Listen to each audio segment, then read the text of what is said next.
Hi there, I'm Dr. Olumide Odejide, and I'm here to introduce the book called Root. I really do think that Root will help organizations. Every organization is going through all sorts of things that are random, that are unpredictable, that are dynamic, and that are really chaotic or entropic, as the case may be. In this book, I've looked at the Root world and, most importantly, our preferred solutions. The solutions are tied to the 50 categories of risk which I've captured inside of them. I've also outlined what exactly we all should be doing, especially leveraging international standards and best practice. I can guarantee you that if you read this book, Root, it will significantly help you and your organization in managing both your threats and even your opportunities. I'm certain you'd enjoy the book. Our conversation is meant to be about risk management. So I have this beautiful book, and everybody will get a copy of the book here today. Okay, good. Now it's changed. I have this beautiful book called Rude. All right. What does rude mean? It means that everything is random. Right? Everything is unpredictable. Everything is dynamic. And everything is entropic. People are entropic. People are always asking me, what does entropic mean? Entropic means that it is chaotic. That means everything is chaotic. I know some of you have heard of something called VUCA. Can anybody tell me, who do I give a gift to? There's something called VUCA. There's another one called BANI. Anybody? Do you know what that is? Okay, now pull up your phones and check quickly, very quickly.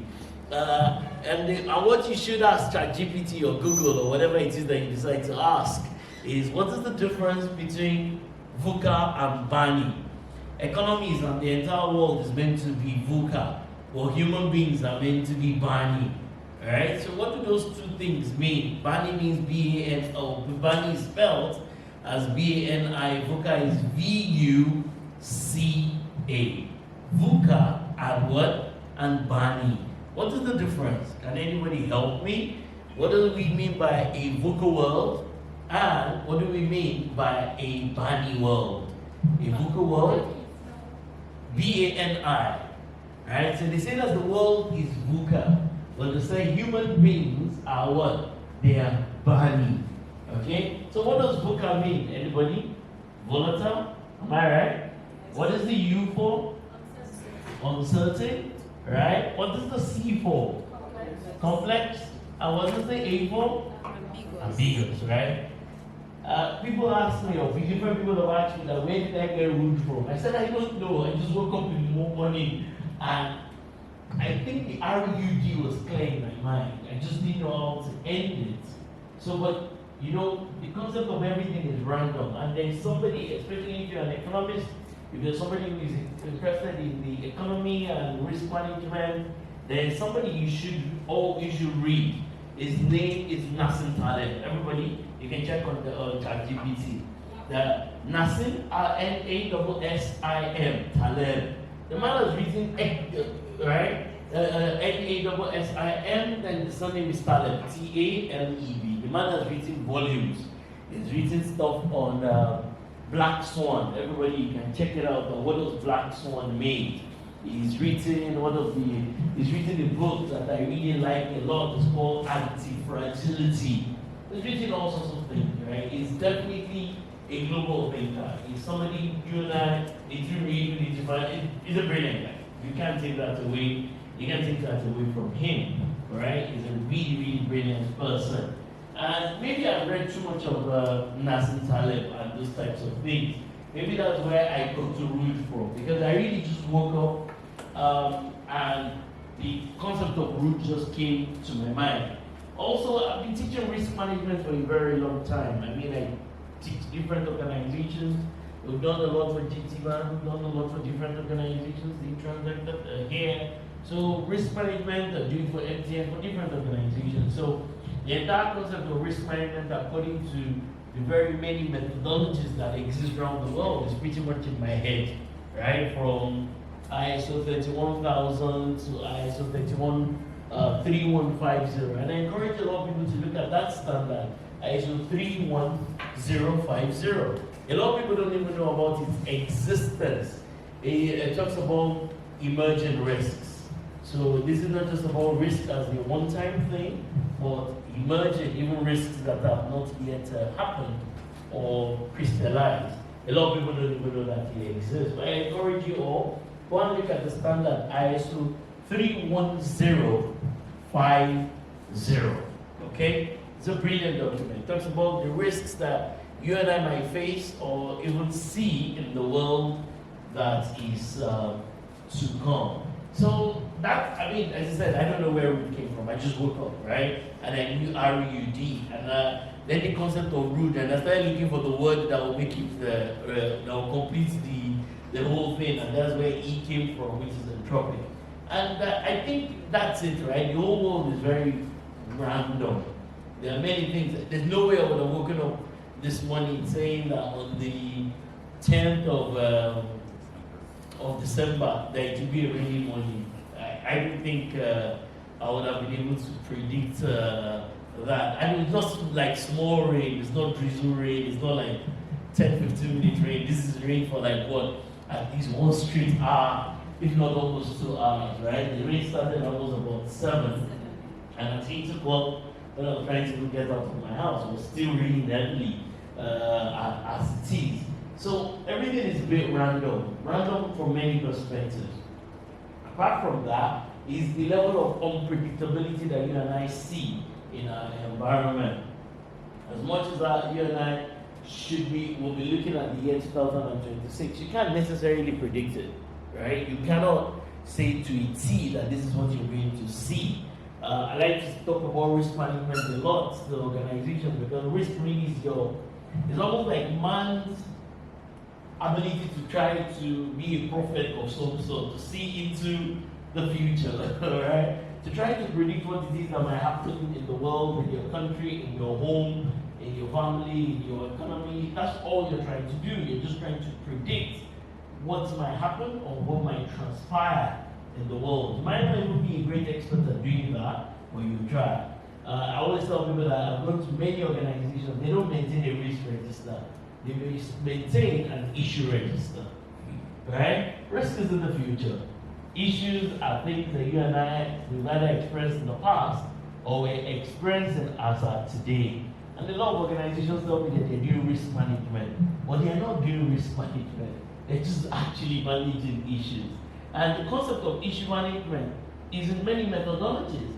In fact, if you look at coastal ERM, it talks about risks, proactive in the future, and it also talks about issues, the things that have happened in the past and that are happening even as at today. If you look at the methodology called MOR, Management of Risk from Axelos, it talks about risks, the things that you're trying to predict and how you're trying to treat them so that the negatives don't happen and the positives, you can take advantage of them. In fact, that methodology uses a word, it calls it to exploit. It says you should exploit the opportunities that you're facing. So Prince 2 project management talks about risks and talks about the issues that you're facing on a project. But most organizations say that they're doing risk, when in reality what they are doing is what? Is issues management. Most organizations are managing issues, they're not really managing risks as it is.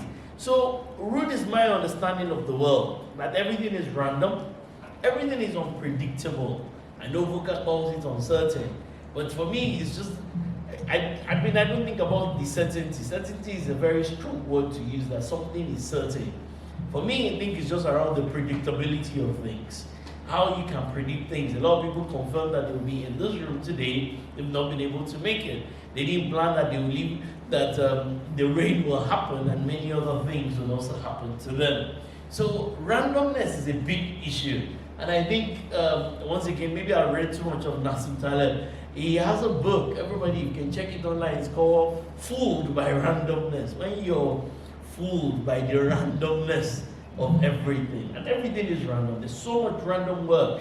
You that you're in risk management, you really need to go and buy the entire book set from Nassim Taleb and begin to really read it. Some of them are very difficult to read because the man is like a mathematician, an economist, a philosopher, so, and he's alive, he's a modern man.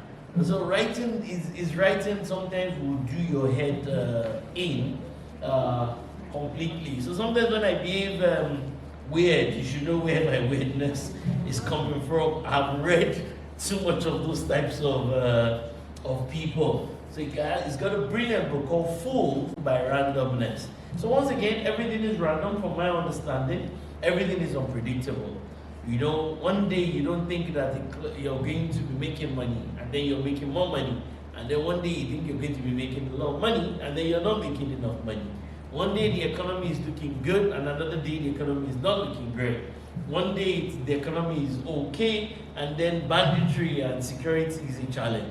And you know, it's just so many things that are random and that are completely unpredictable. Also, there's a dynamism that you and I need to take charge of, right? If you and I look at artificial intelligence, right, it's dynamic. It can change any and everything, right? It's so dynamic. I was telling somebody recently, I said, all of us should abandon everything and do AI. You know why? There's nobody who owns AI yet. There's no winner. Microsoft is not the owner of AI. ChatGPT and its owners, they're not the owners of AI. There's no single organization globally right now that can say that they're completely on top of AI. Nobody. Nobody can say categorically that they are on top of AI. So all of us, I mean, it's literally open sesame. All of us can get into AI and all of us can get value out of it. So everything is very dynamic. There's a lot of dynamism around the world. And finally, is entropic. As I said, that word. Who did chemistry in school? Some people. They talk about entropic. Can anybody remember? Some people did chemistry, but they used, if I was in Canada, I said they used Banku to reformat their hard drive. But this is in Nigeria, I was they use the banana to reformat their entire hard drive. So somebody is looking at it like, I think I did chemistry. I think I've heard of the whole word entropy before. It's just talking about scatteredness and chaos. So if I can remember one diagram like that they will show you that the thing goes in like multiple directions. It's not like I was a good student, but I mean I can still remember some of those things as it is. So everything is also chaotic. In fact, if you look at the global risk report, right? There's a global risk report, and this is not the training session. They told us we'll bring it out and we'll start to look at it. And they always put one diagram where they just show that everything is just going everywhere at the same time. So once again, this is my view of the world. This is my view of the economy. This is my view of Africa. This is my view of Nigeria.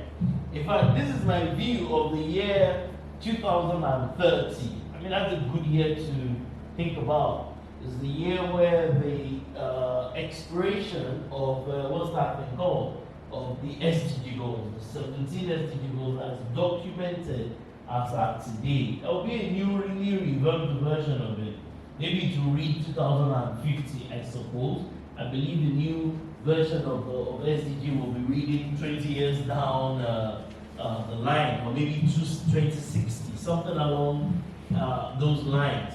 So I think the world will remain rude for an extended period of time. It's rude as of today. I think it will remain rude for even an extended period of time. Now, if we end it here, then how does that help? And maybe that's why something like VUCA in itself never made too much sense. Did anybody check for the meaning of Bani? Anybody? Is it human beings are what? Did you check? Is the B is what? They're brittle. Right? Am I right? Yes. Yeah? The human beings are what? They're brittle. Right? I think Gen Z people are brittle. Right? I think there's a new world for people who started the work. And I was having this conversation with Ogechi, and maybe Ogechi should come sit inside and tell Adebayo to sit outside, right, or there. Right? It would be nice for her to be here. And we were having a conversation, and I was saying to her that post-COVID, everything has changed. There was only post-COVID that we started getting CVs where the people put the remote only. That was a post-COVID thing. It's only post-COVID that we have an interview and the interviewee starts to say, please, can you describe? Remember, this is the interviewee, not the interviewer. Says, can you describe to me your work from home policy? Guess they did not ask, do you have a work from home policy? The assumption is that what? Everybody should have a work from home policy. So they're going to start to ask you, you please, my possible prospective employer, tell me your provisions for work from home. That means they haven't even given you the possibility of you saying that we don't even have a work from home policy.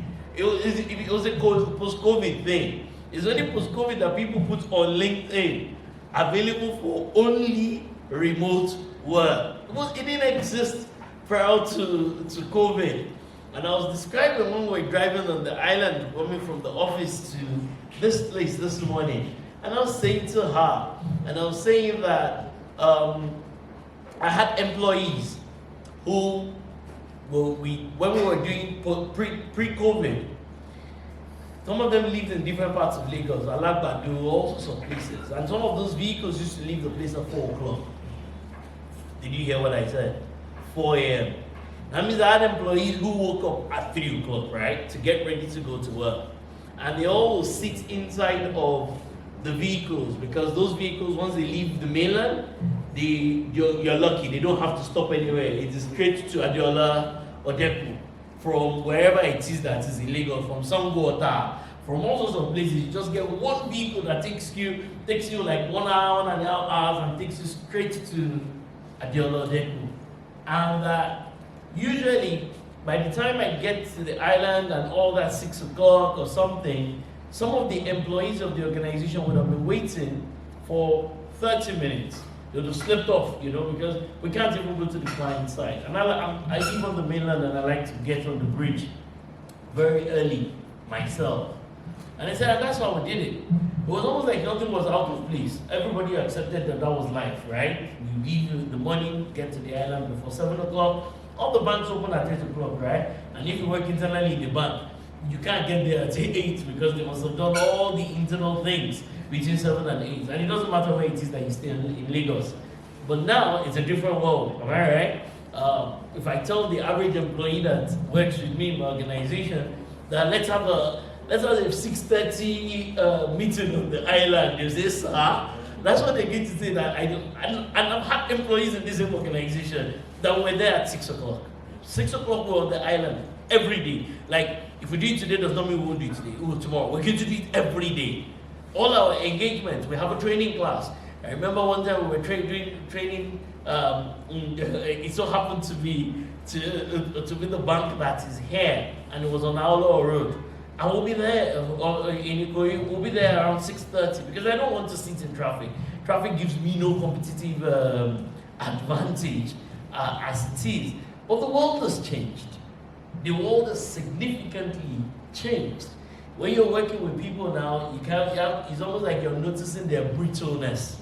That is what that Bani is talking about. In Bani, what does A mean? Anybody? Anxious. People are very anxious, right? And that is why, sometimes when I look at the level of our spirituality and religion, I don't know whether it's just because of the environment that we're a bit more religious. That's why somebody, put it on Instagram, said my auntie that went for night vigil every Friday of the year is now saying to me, now that I was going to stay with one of her sons, who has a family now, is now saying that this life is not that hard, that God is not that difficult to find. You mean, auntie, you can actually say this, you that you slept in a night vigil for the whole year. So a lot of people are anxious. People are anxious about the future. They're anxious about the year 2026. People are anxious about their future in Nigeria and even maybe in Africa. Now, what exactly does the future hold for me in these environments? What does the end mean? Anybody? Good. That talks about your inability to be able to predict. It is non-linear. 1 plus 1 is not always equal to what? To 2. In fact, there's a musician that said that 1 plus 1 can be equal to 11. I said, I like that one. And my own 1 plus 1 will just become 11. The guy said, mathematics are on done. I said, that's exactly the kind of mathematics that I want. And the I in Bani stands for what? Incomprehensible. Good. Incomprehensible. Like, people have behaviors that you can't even comprehend. Right? I'm saying that. Also, this morning when I was speaking with my colleague Ogichi when we were coming, I was saying to her that, somebody tells me that we have a proposal to write. And then the person goes home and sleeps. Then starts to write the proposal in the morning when we're about to submit. I was like, for me, that's incomprehensible. Because prior to now, once we have a proposal to write, we all know that we're not sleeping overnight. We all know that whether we have to hang our eyelids or put our feet in the bucket, we're not. One thing is guaranteed. We're not sleeping until that proposal is done. We're not going to go to bed and wake up in the morning to start the proposal when we're submitting it that day. So the unpredictability of the world just continues. I thank God I wasn't born a long time ago, because people tell me that one of my friends, we work at there, and they said, before the mobile lines in the 1990 something, they said they will write a proposal, they will get in the car, go to the island, sit in a room, and the people will say, can you give us 15 or 20% discount? But because they can't call their boss, they'll be like, I'm coming. And you'll get in the car, drive to the mainland, go and ask the boss, boss, what amount of discount can we give? Then the man thinks about it, says people can give 20. Then the people will get in the car, go back to the island and tell them 20. Then the people ask, is this your last price? And you're about to lose this thing. They'll be like, we're coming. And they'll go back to the mainland. Right? I thought he was joking, but he said that's how they did it. He said, then you got we almost lost this thing. Like, what do we do? Then the man will say, increase it to 25%, but that's the final one. And I'll say, final. Then they'll rush back to the island to go to submit the bid. Right? So once again, everything keeps changing. I wonder what work will look like in the year 2000 and maybe 40. When Ogichi was telling me today, I said, we'll do that, I'll be retired by then, I'll be on the farm. So I will know, I won't care what the work is like, I won't have to deal with anything as far as I'm concerned. I said, because if this generation is exactly like this, I don't know what the next one is going to be. People are clamoring for a 4-day work week, right? That 3 days is not enough 2 days for weekend is not enough. And they're already doing it in some parts of Europe, I hope you know. We actually have one of the partners that we work with. They don't work on Friday, they're in Europe. So work ends on Thursday. They've already, so the 4-day work week is not in the future. It just comes, it's already there. I don't know how we're going to leave. Even right now that we're doing 5 days, we're only getting like 2 days worth of work from the average employee. But yes. So once again, I think it's a rude world, everybody. I think it's a rude world. Rude is my thought, is my view, is my opinion of what the world looks like. I know about VUCA, and it's great. I know about Bani, which is also beautiful. But rude, yeah, you can sit here, sir. Rude is my own personal interpretation of the world. The other thing I would say is that at the end of the day, this is really also about risk. And I think as human beings, we're conditioned to, or mentally we've conditioned ourselves to think about risk only from the threat perspective. So if I say risk, all of us, we're thinking negative, am I right? Automatically. But that's not the definition of risk. The definition of risk is an uncertainty that affects your objectives. And the uncertainty can either be what? A threat, or what? An opportunity. It can either be negative or it can be positive. Now, once again, most of us think about these things primarily from a negative perspective. Well, I dare everybody to start to think more, alright, on the opportunity. So as we go into the year 2026, what exactly are the opportunities? What opportunities do you see? What opportunities do you envisage? What opportunities do you think might occur that you might be able to exploit? The word exploit is very important. There's so many opportunities that abound in all sorts of areas of work, in technology, in the economy. For people who came late, we're looking at Africa. Africa has massive, huge potential. Somebody's got to take advantage of that potential. And that's why when I was listening to Alhaji Aliko, and you can see the kind of things that he does. You know, I mean, Alhaji Aliko is not my friend. I don't have a relationship with him. But indeed, I know about investments. And I know that all the money that he has put into that refinery, it actually doesn't make sense. If you and I own that amount of money, that's not the smartest thing for us to do with our money. The best thing for us to have done with that money, as at that time, is to have invested in Microsoft, Amazon stock. That's the smart thing to do. You will get no smart investor that will tell you that you should have put that money into the refinery. Remember, anything can happen to him. All sorts of government policies can happen. That's not a smart thing to do. So maybe it's not a true industrialist, maybe it's not a true whatever it is. But for putting all that money into a refinery is not a smart thing to do. So in all the things that he might not be good with or for, he's definitely somebody who believes in Africa. Because he can keep his money in the US and all sorts of other areas. He can create so many shell companies to hide all his money to dodge international tax as it is. So, and that's why you keep looking at what he's doing across Africa. You invest in this African country, you invest in that African country. Once again, there's so many opportunities for you and I across the whole of Africa. I see the whole of East Africa, I see the whole of French-speaking Africa. Africa is literally still untapped. If I go back to that slide that I had before, you see that it's massive, the opportunities that we have. Once again, I said it already, risk isn't the future. Risk is not what you're experiencing. And I think organizations should make a clear distinction between risks or risk management and issue management. Because we're all steeped and we have a lot of expertise around managing issues rather than in managing risk, being proactive. Number two that I also said is that can we begin to focus more on the opportunities rather than on the threats? Can we begin to see it as half full rather than what? Half empty. Right?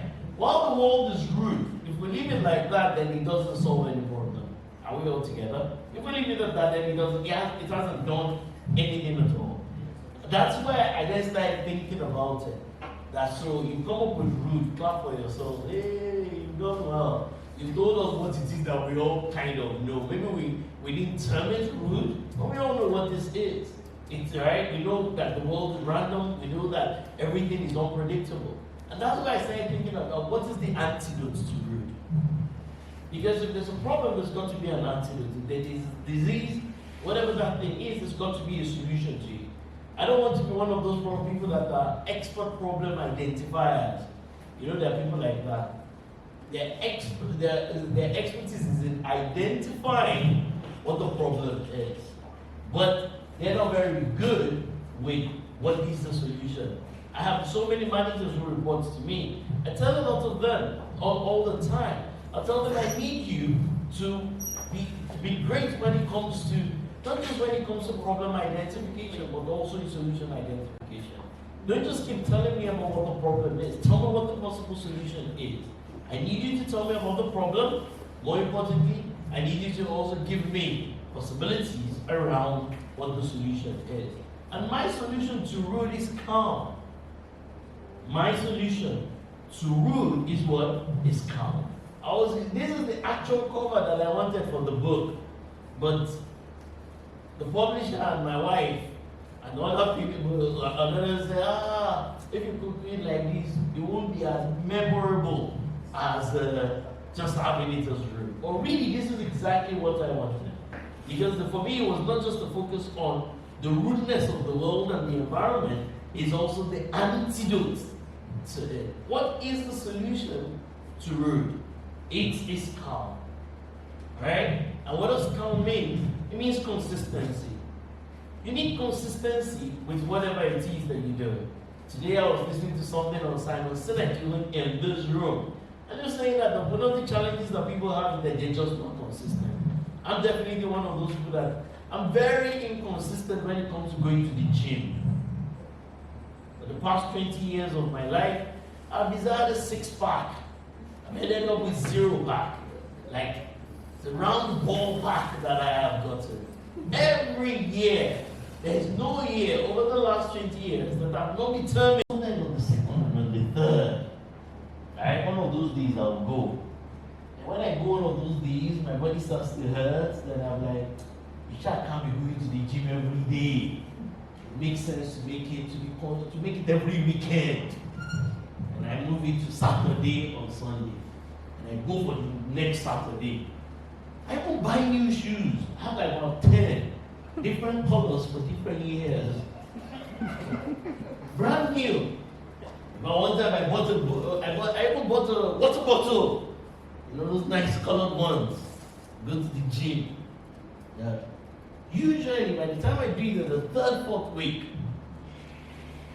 I'm like, hallelujah. Right? This year or last year, the gym lady was so, I don't know who sent that to me. That was God or the devil, I'm not sure, one of them. She started calling me that, sir, we haven't been seeing you. I'm like, wait, have I paid? I said, yes. So, but you're not coming. I'm like, I've paid. Right?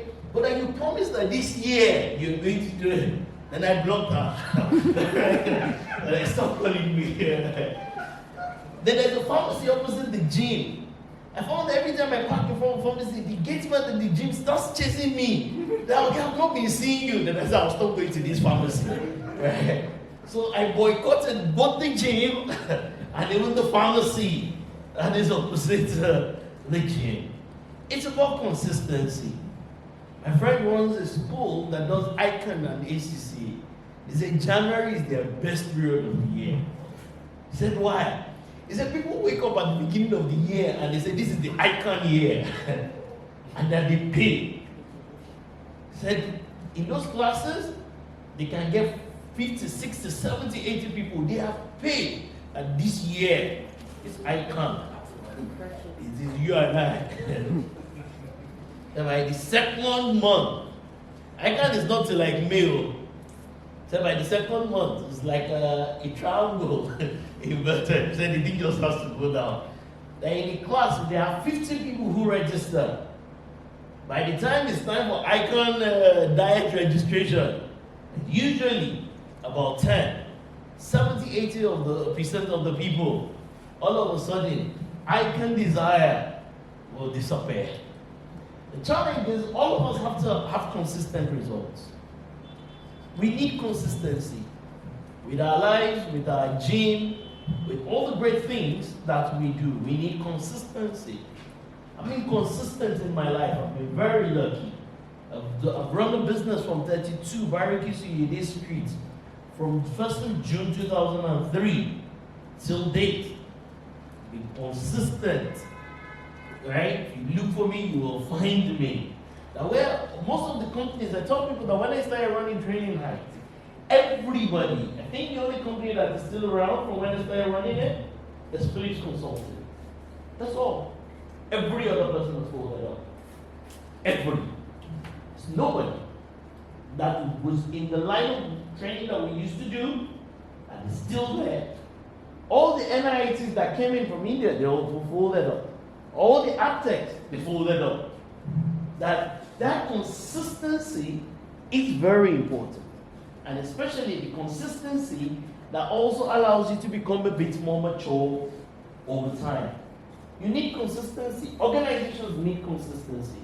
As I'm speaking here, we're doing an ESG training. We started it on a Tuesday, right? Environment, social, and governance. And I said to everybody on the call, how come people have ESG reports that they have not implemented either the international version or the local version of those standards?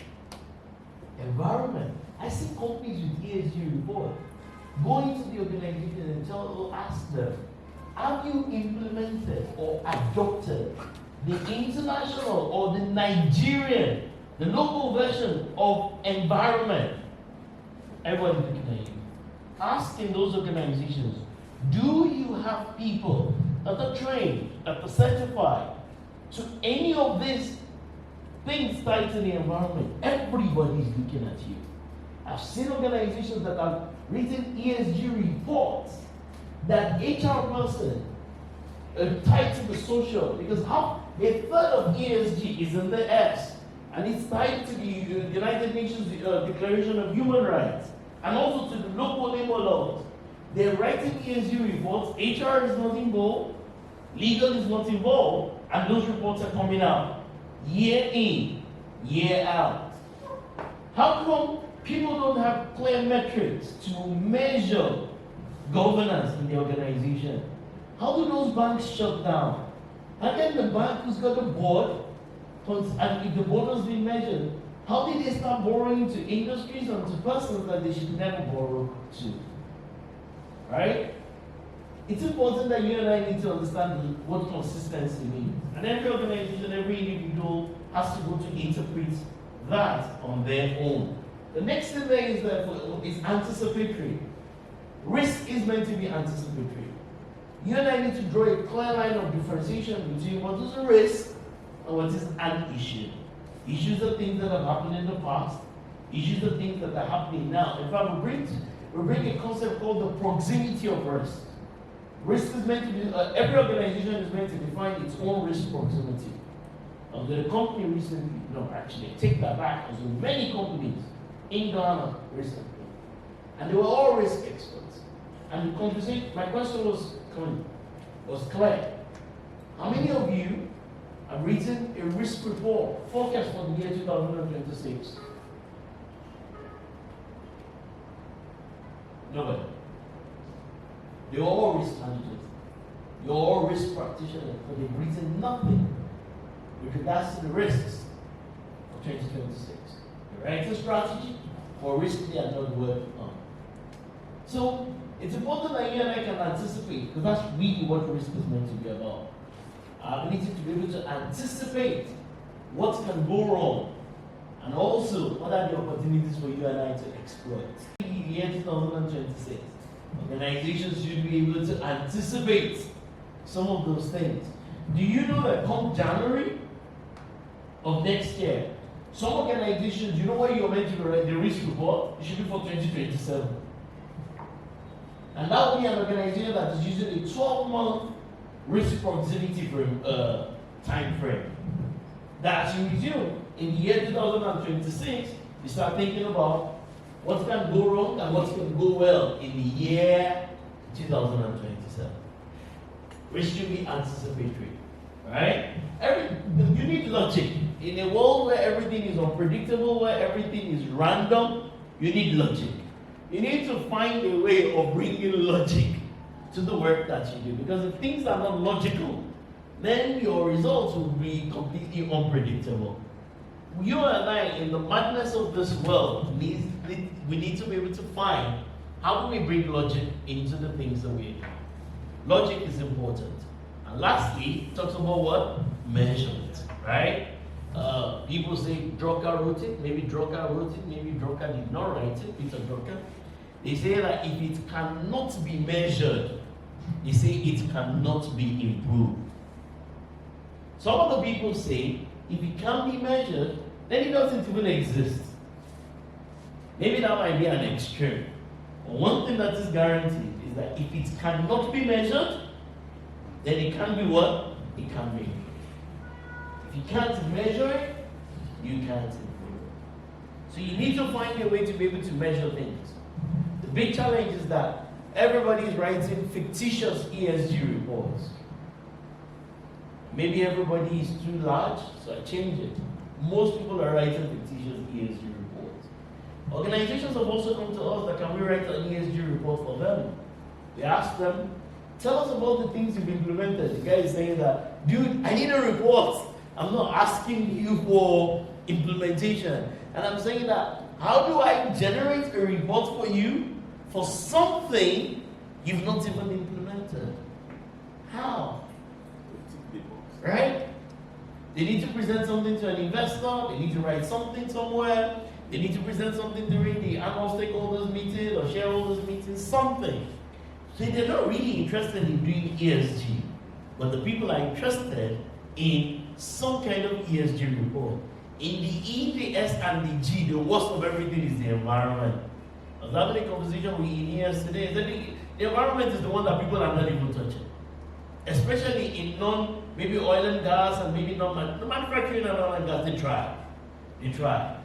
But if you look at financial services and all the sectors, they're not really doing anything around the environment. They're not doing anything around waste. They're not really doing anything around green or recycling. But they have what? ESG reports. So ladies and gentlemen, I present to you root and calm. Root and its antidote, which is calm. Now, it sounds nice, but the practical portion of it is for you to take this back to the organization. The world is rude. You're not going to change that. You and I have zero control over the rudeness that we're going to experience.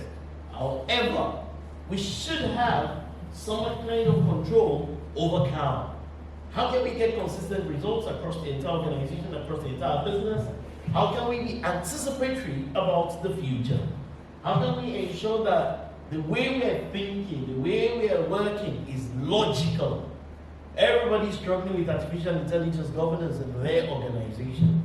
Everybody that we're talking to, nobody knows how to manage artificial intelligence. In some organizations, they paid for Microsoft Copilot, but people are putting very sensitive information on Copilot. But that's still better than the organization that has paid for nothing. And everybody's using their free Gmail account that is on ChatGPT to upload and summarize company documents and company sensitive financial information. Everybody's struggling when it comes to some of these things. As it is, even the big organizations are struggling. Once again, the world is rude. The economy is rude. All sorts of societal things are rude. But you and I, our job as risk management professionals or whatever kind of professionals that we are, is to find some calmness to the rudeness of the world. Are we good? Good. I've got one more thing. So here, in the book, I put something in there, which is what I titled the 50 categories of risk. So this is the part that I'm going to take the mic to everybody in the room. And I'm going to ask you, what are the top 2 or 3 that you will recommend, assuming we're writing a forecast according to you, your dear self? What are the top 2 or 3 that you will say to any organization? Be mindful of this in the year 2023. What will be the top 2 or 3 that you will say to, it could be your organization, it could be to other organizations, that you will say they should be mindful of? I've been developing this list for almost 10 years. I started from 8. And the more risk management training classes that I had, that I delivered, I kept on increasing the thing. In fact, if you look at some of our documentation, if you have the company profile with you, everybody, sorry, excuse me, sir. If you look at the company profile, on page, what is this? Page 8? Good. Everybody go to page 8 in the company profile. I think I still had it as what? 36. So when I was writing the book, because I'm about to be 50 in some days' time, I forced my brain to extend my 36 to 50. Maybe to mark my 50th birthday, or something along those lines. But I forced my brain to increase 36 all the way to 50. I started looking at them at what I would call an intricate level of detail. And let me break this even further down. So I started looking at it until I got to 50 to mark my 50th birthday as it is. Right? The risks are a lot that I think organizations should be worried about. I mean, I'm always in one thing or the other. Somebody was saying, everybody has a problem around number 3. There's barely any organization that does not have a problem around number 3, strategy. Well, I was in a retreat yesterday. I wasn't even feeling well, but I still made it to that client retreat. Right? The things we do for whatever reason we do them for. Right? And we were trying to come up with a strategy for them. And I said that people write strategy documents every day. I like the retreats that will go to Seychelles or Cape Town or one of those nice places. If your organization is doing one, please invite me. Right? But there's something about the air in your natural habitat that is not good for retreats. Am I right? Yes. Around here. Anywhere. I mean, people around the world like to go to quiet, nice places. I like beachside things for retreats. So if your organization is doing a retreat, invite me. Just make sure that we can go to the beach later and walk on the water slide. Right? And I was telling them about number 3. And I said, people write strategy documents every day. One of the banks that I know that has closed up invited people from Harvard, Oxford, China Business School, blah, blah, blah. They all disappeared somewhere. They wrote number 3. The problem is execution of strategy. To document strategy is not that difficult, but to execute it is really difficult. To execute it to time and to quality. If a company closes up everything, I mean, I have a slide that I like to show in some of our training classes. I say the lack of governance is the root of every kind of evil. Global evil, national evil, organizational evil, even personal evil. I as a person, apparently I can't govern myself to be able to go to the gym regularly. Apparently. So if a company ever closes down, it would only close down if a bank, a financial institution ever goes down. It's always number 1 and number 2. There's no point looking around. Don't blame the government, don't blame the regulator. There's some risks that are generic. Things that have to do with inflation, that connect to prices within a system, the market structure. Okay. Those are systemic risk items. Okay. And they are also equally very important to us. If you recall, we have a new Investment and Securities Act that empowers SEC to manage systemic risk. And to that extent, these are risk items that are very important to our function. Now, under that framework, we do a risk-based inspection. Okay. And we have 6 buckets of risk under that. Okay. So the major risk item there, we have the market risk, we have the legal regulatory risk, we have liquidity risk, we have strategy risk as well. Okay. But in all, we have up to 6 buckets of risk. And most of these risk items that are duplicated here are subsumed under the 6 buckets. Okay. Now, another aspect that I see that is of essence is the calm part of it. In risk analysis, we have inherent risk, we have risk management tools, which looks like the calm part of it. Then, of course, you now have the residual risk, which is after mitigating risk with the calm, what you have left becomes the residual risk. So I find this to be very interesting. Yes. So maybe if you can do more work in trying to maybe bring the sub-units into the key umbrellas. Like I mentioned, if you talk about process risk, there you are looking at risk about people, the quality of employee, you have the number, capacity, and all of that.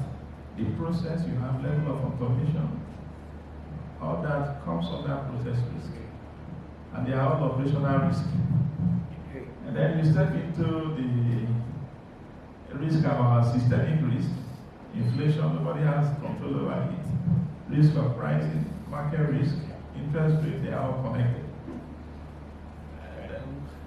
Okay, so corporate governance, also interesting. Thank you very much. Thank you very much. Those are the few things I can Thank you. Thank you. The man from IOD, thank you. A round of applause, yeah? The man from IOD, then I will, from IOD, please give it to him. And then Mr. Itama, you will also tell us what they actually have the rest, Mr. Sonny. And then I'll take Madam from LCCI, and then we'll come and build the book, and then we'll go in there circle. Thank you so much. Good afternoon, everyone. My name is Ibitayo Kumao. I work with the Chartered Institute of Directors. First of all, before I go into it, I would say good work, lovely presentation. Please keep it up. With your permission, I would like to look at it from two different angles. The first angle being from where I work currently, then the second angle being a business owner or an entrepreneur in the current economy we are, which is Nigeria. So I just jotted some numbers. The CIOD is saddled with the responsibility of preaching corporate governance in Nigeria. That's number one. Number two, saddled with the responsibility to develop directors in their various businesses. So based on that, I just wrote a couple of numbers for the CIOD. That's number one. Sorry, please. Number one, which is corporate governance. Number two, executive management risk. Number 8, reputational and brand risk, because it can destroy a company very fast. Number 16, sustainability risk. Corporate governance helps with sustaining a business, ensuring that it goes from one generation to another. And then number 46, if I'm correct. Now, people HR risk. Now, why I chose that is, in the words of Richard Branson, that is the owner of Virgin, take care of your staff and they'll take care of your people, right? They'll take care of your clientele.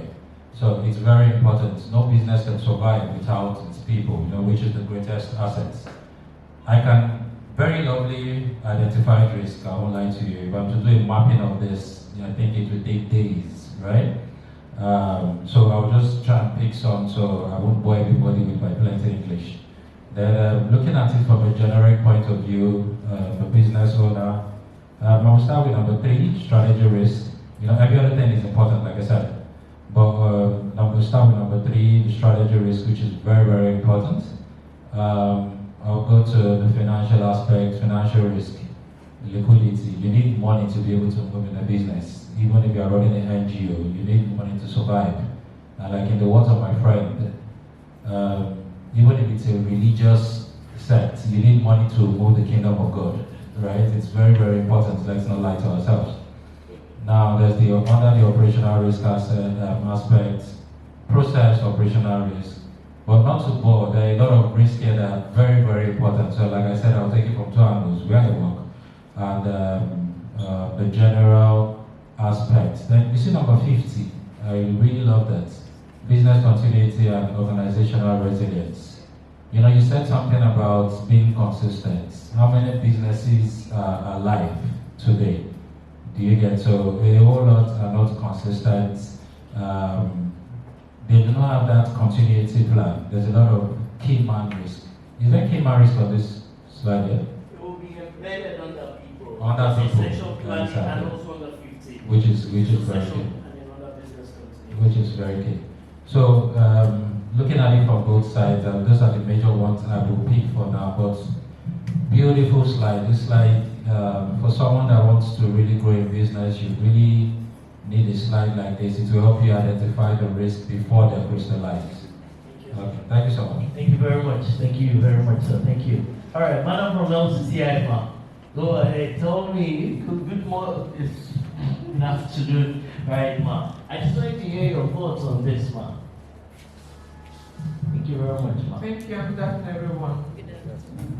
So I think this spreadsheet is clear, and it's a great thing that you managed to move it from your 36 that it was to your 50, because then you're able to tease out the hidden risk that would have been in your 36.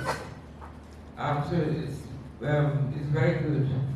For me, corporate governance number one is a critical risk, and it's important for as we think about the future, because as the terrain continues to change, people will tend to compromise on governance because they think it's easy to not engage or to practice good governance.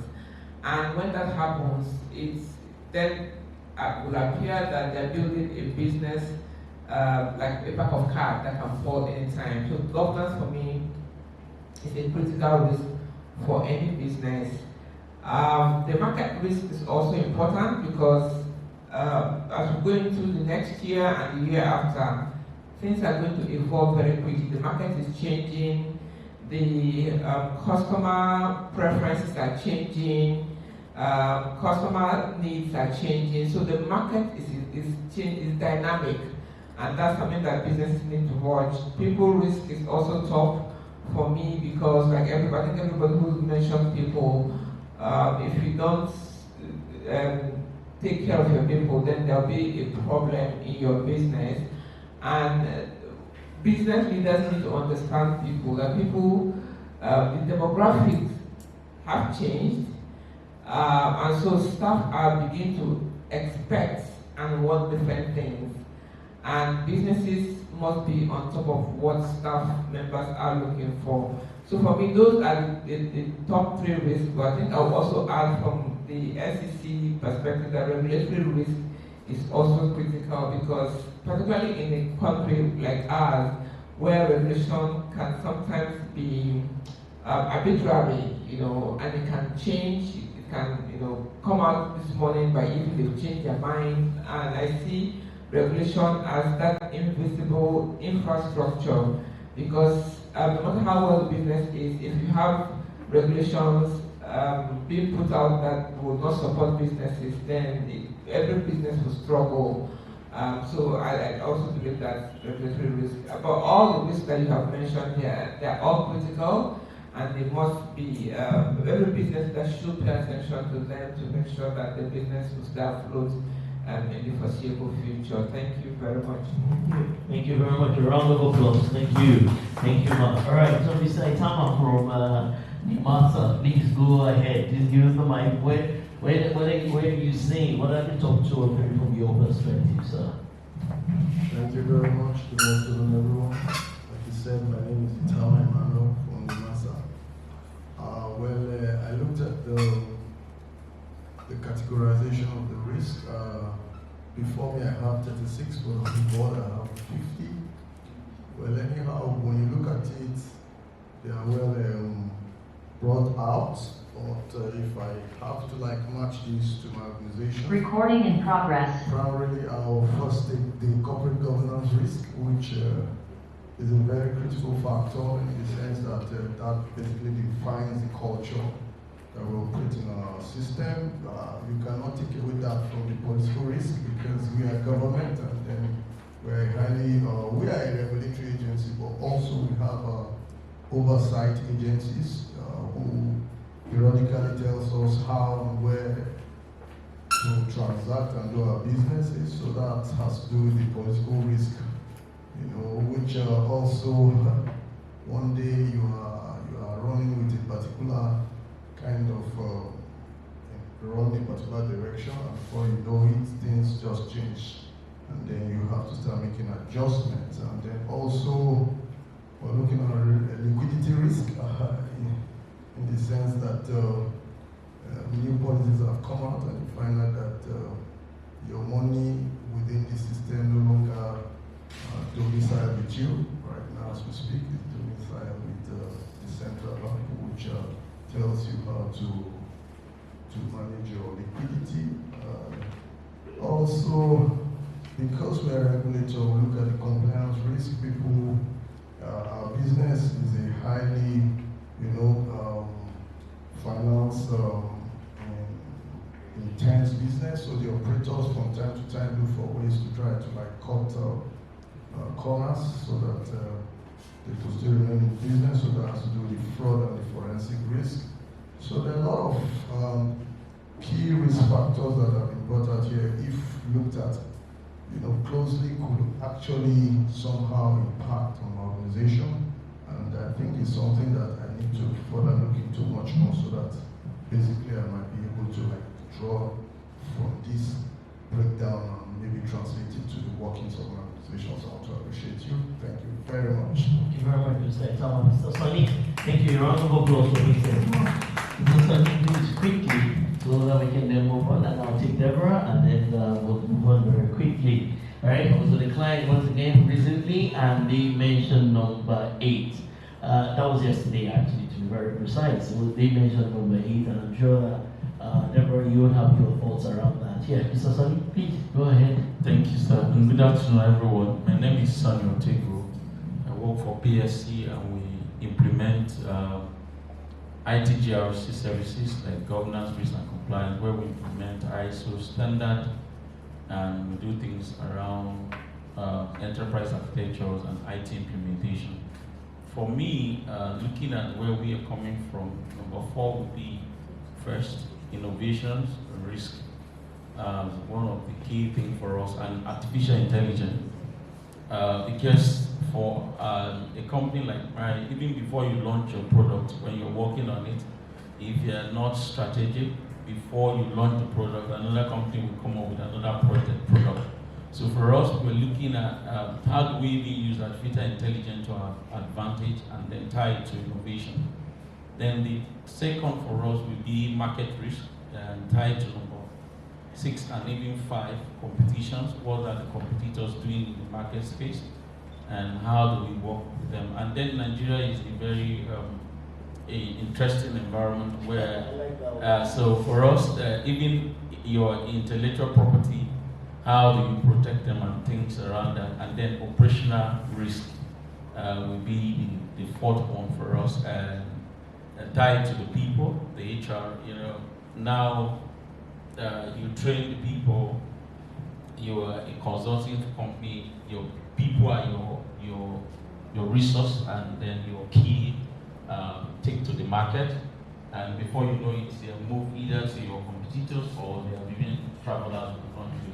So those are the risks for my organization. Thank you very much. And I believe with this, we'll be able to strategize around this. Thank you very much, sir. All right, thank you. Thank you very much, Deborah, very quickly. Good afternoon, everyone. My name is Deborah Dairo.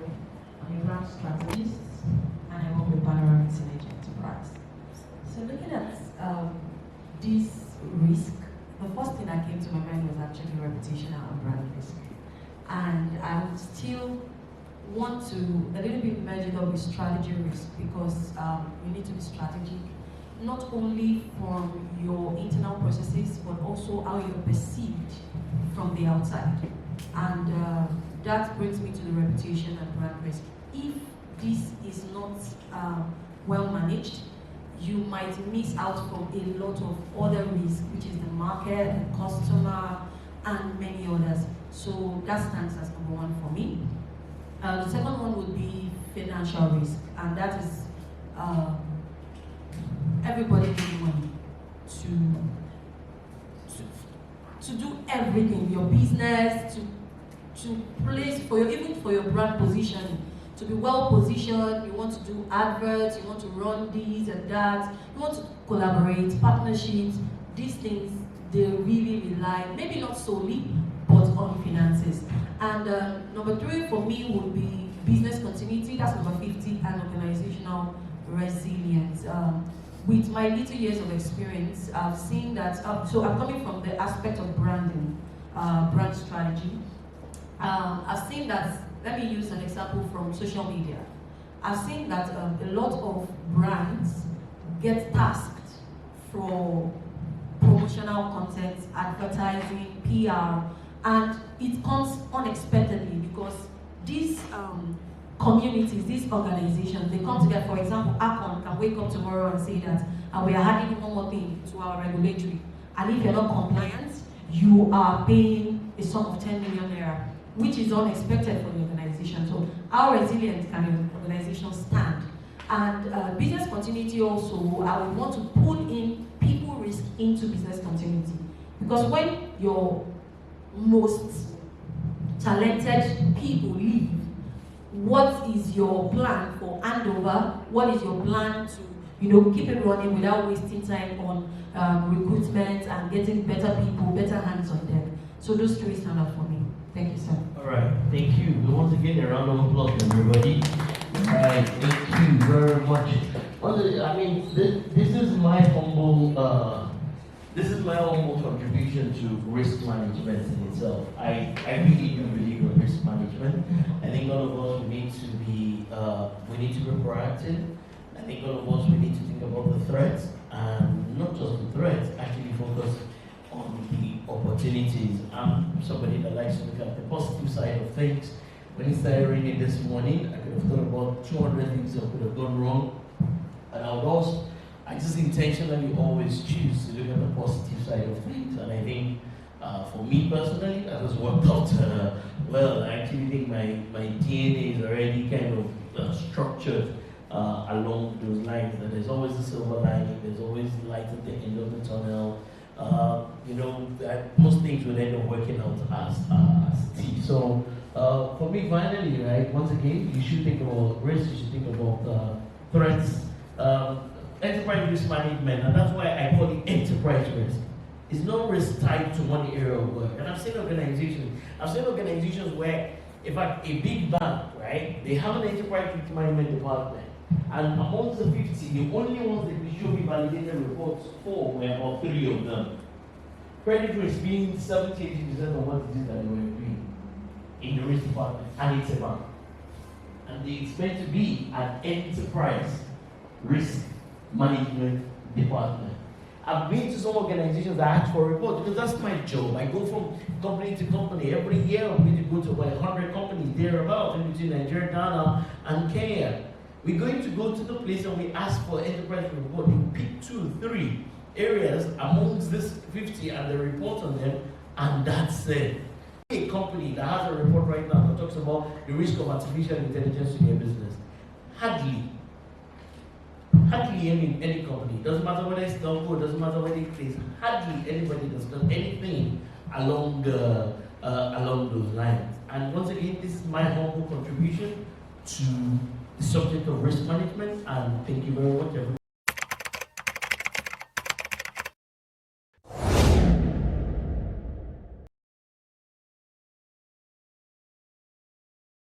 Thank you very much, ma. Apparently, we do this all the time, right? So please give us the scissors. So at the sound, we'll be doing the recording. So we're going to spell the word root. Yeah. So when we get to the last letter E and pronounce root, then we count. All right, so are we ready? All right, let's go. Letter R. Letter U.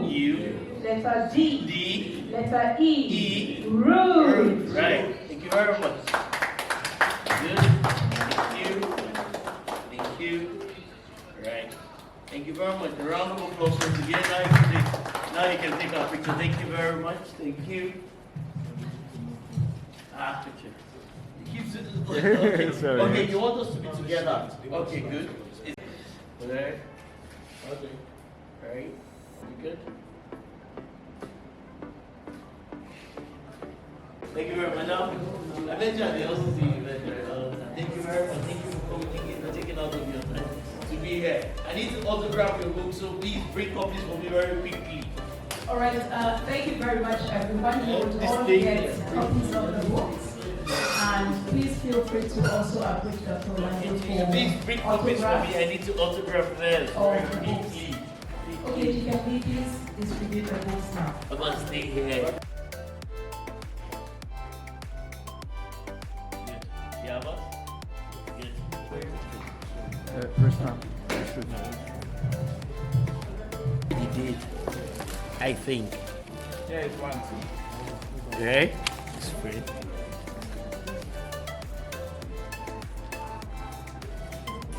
Just bring me, man. The chair is on. Can you get me a book before she goes? Yeah.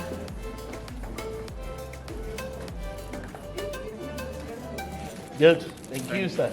It's my pleasure.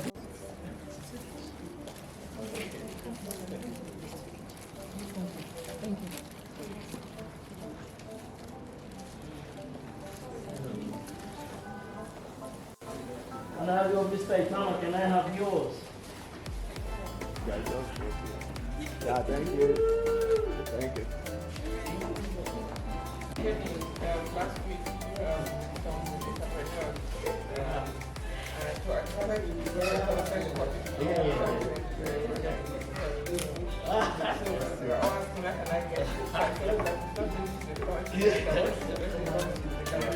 Yeah. So I think they come to our office and you can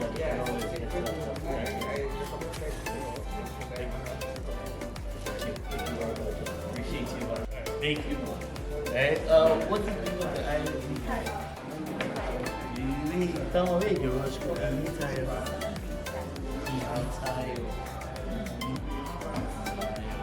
Oh, easy. If somebody else that I've not done, who's the person? I've done it, I've done it, I've done the entire now.